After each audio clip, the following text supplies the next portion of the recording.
The topic this morning is touching the body, finding the spirit.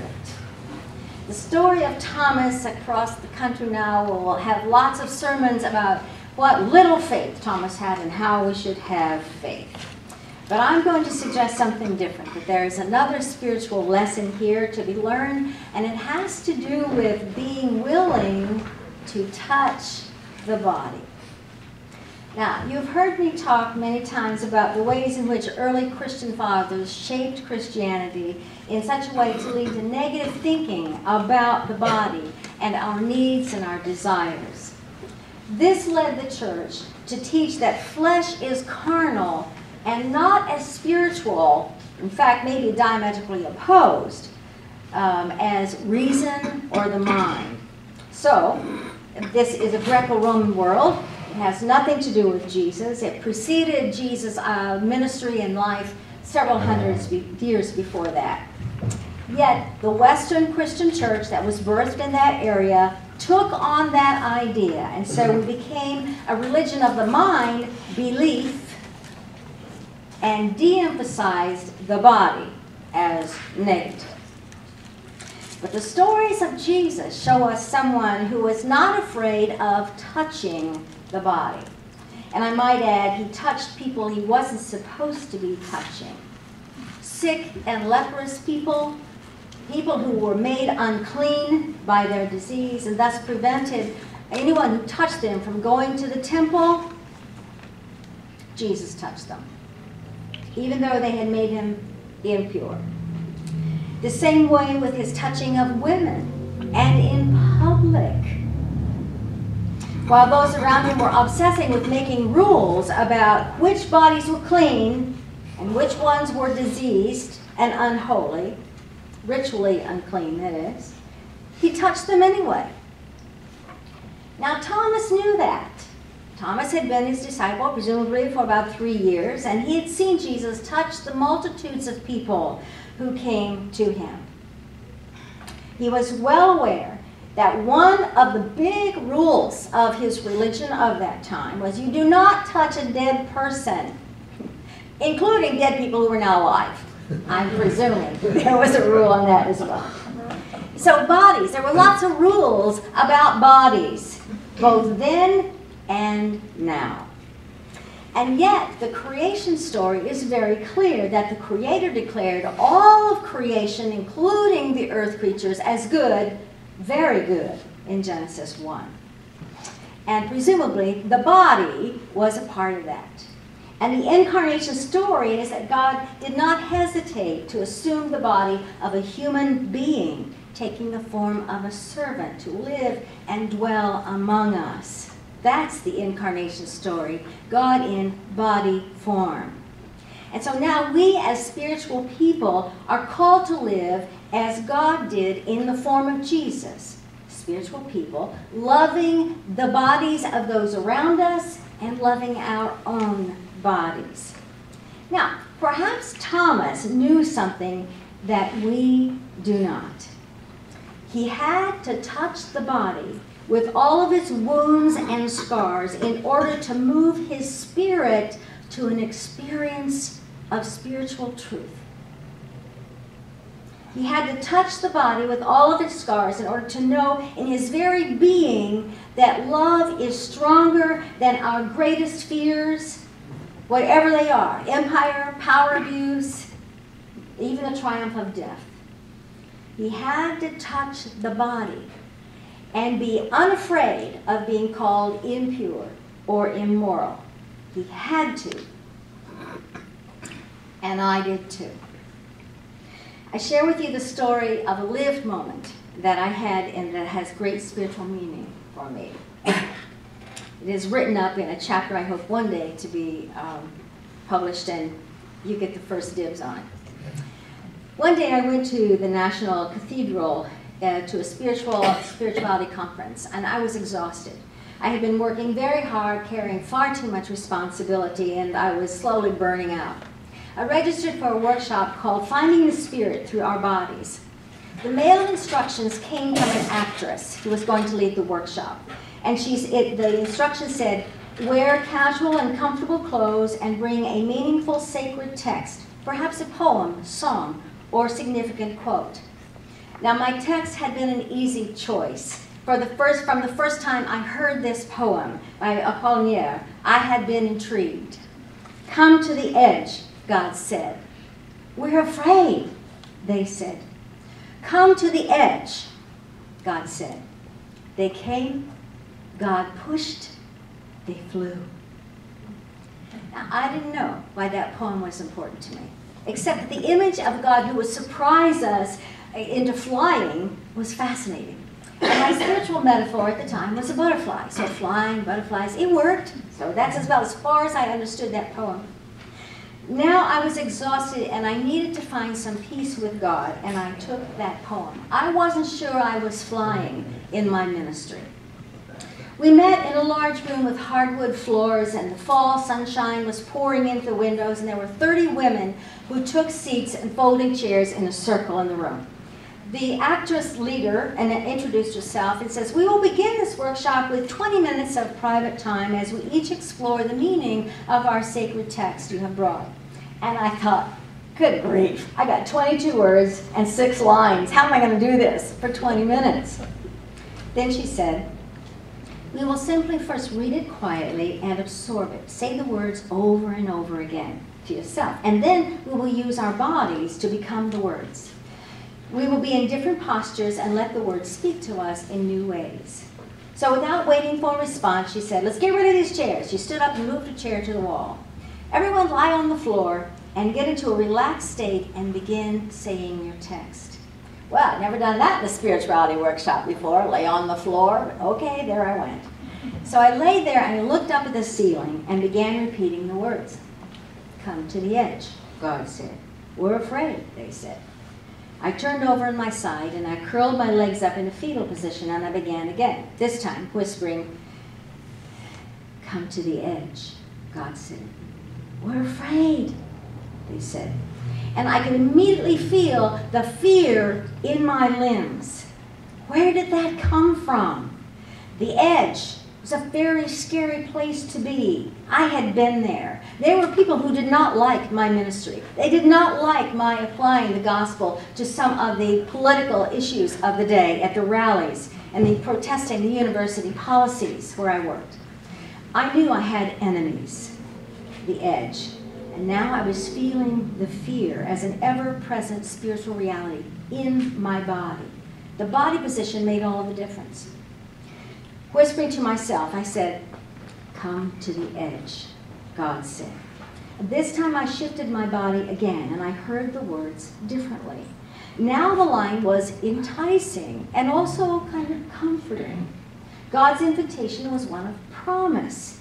I could get to wholeness, but only if I got myself to the edge and past my fear.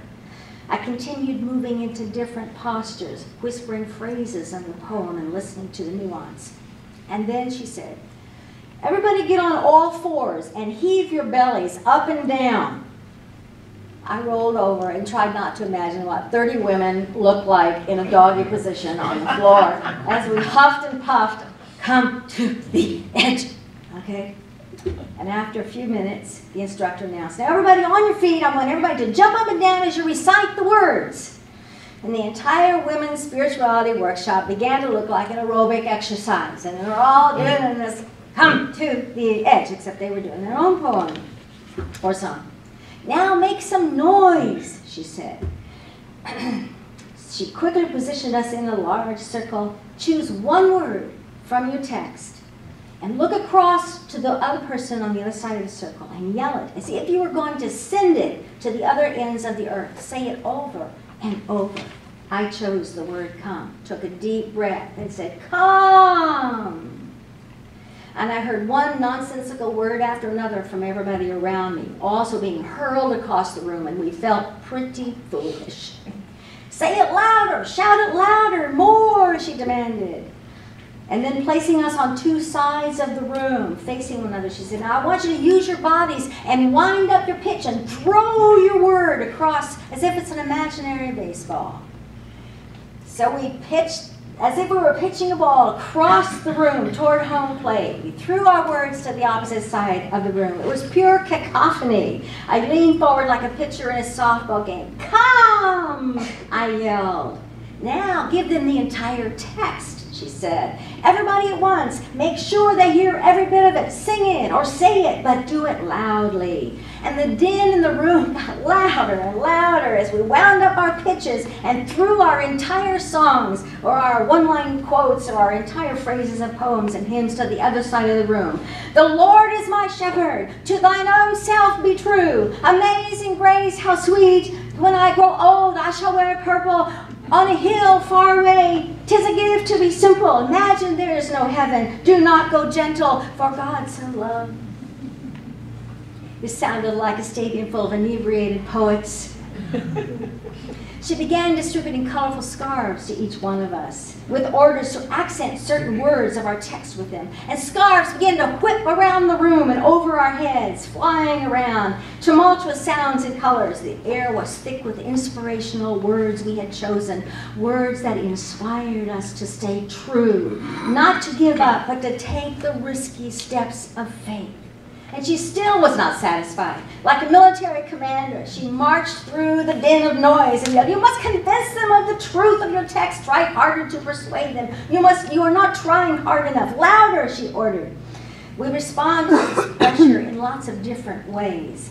But all of us were pleading to be heard, pleading with these carefully chosen texts of our lives, the texts by which we lived our lives, text that had spoken to the very core of our experience. It was our truths we were yelling. I began to see this as more than a poem. This was my life experience. And then, in a sudden and complete disjuncture, this instructor pushed the button on her CD player and blasted a familiar rock tune. "Now everybody dance," she yelled. "Use your scarf and let yourself go." What? This is a spirituality workshop. What? Dance to that? So we tried, but it was really pretty pathetic because we had no idea what just happened here. But I tried. I tried to think I was in my favorite club, and this my scarf was kind of, so I put aside, I didn't have to control the workshop, Beverly. Okay, so I will just do what you said, which is to dance. So I got into moving my booty and dancing. And at the conclusion of the song, the instructor said, "Now do it again, but without the music." So we danced again. But this time she just did the clicking and we had the rhythm. All right, I'm thinking about it. And we're dancing away, having a good time. And then she said, "Okay, now keep dancing. Now recite your text." And we all went, "What? What? We couldn't do it. We couldn't. A few of them tried, but it would look rather pathetic. Our sacred texts have long been forgotten. We were completely baffled. "Permission to stand on the preacher's chair?" she said. So she pulled up the folding chair and stood on top of it and said, "Here's the problem, sisters. We have been taught that if it is spiritual, it can't be in our bodies. We have been taught that if we're feeling sexy, it can't be spiritual. This is false. Women have always integrated the spiritual and the sexual. Our body experiences of pregnancy and giving birth and nurturing children at our breasts are all sexual, and they are spiritual metaphors and ways we know the divine as well. It is with our hugs and our kisses, whether men or women. We do this with our bodies to know what love is. There need not be a split between the body and the spirit. Remember how you were laughing a few minutes ago while you were dancing your sexy moves? Come on, dance and recite." She jumped off her chair. Here we go. Clapping her hands in rhythm, smiling and coaxing, encouraging us to do what we thought we could not do. Pretending to be dancing to a good band, I began to move with the rhythm I heard in my head. And then I slowly began to speak the text aloud. "Come to the edge," God said. And I suddenly heard God's laughter in the invitation. "We're afraid," they said. And now there was a vulnerability in the voice and even a slight mocking tone as well. It was as if the conversation was occurring in the bedroom. It was pillow talk between lovers, me and God. Was I flirting with God? I flipped my scarf and danced, and an impatient lover God responded, "Come to the edge," God said.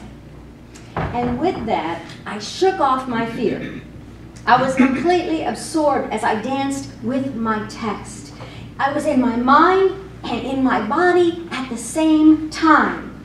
I moved quicker and I twirled. "They came," I said, and as I danced, I could feel God reaching toward me. "God pushed," I said, and I felt God's warm breath on my neck and a gentle push upon my back.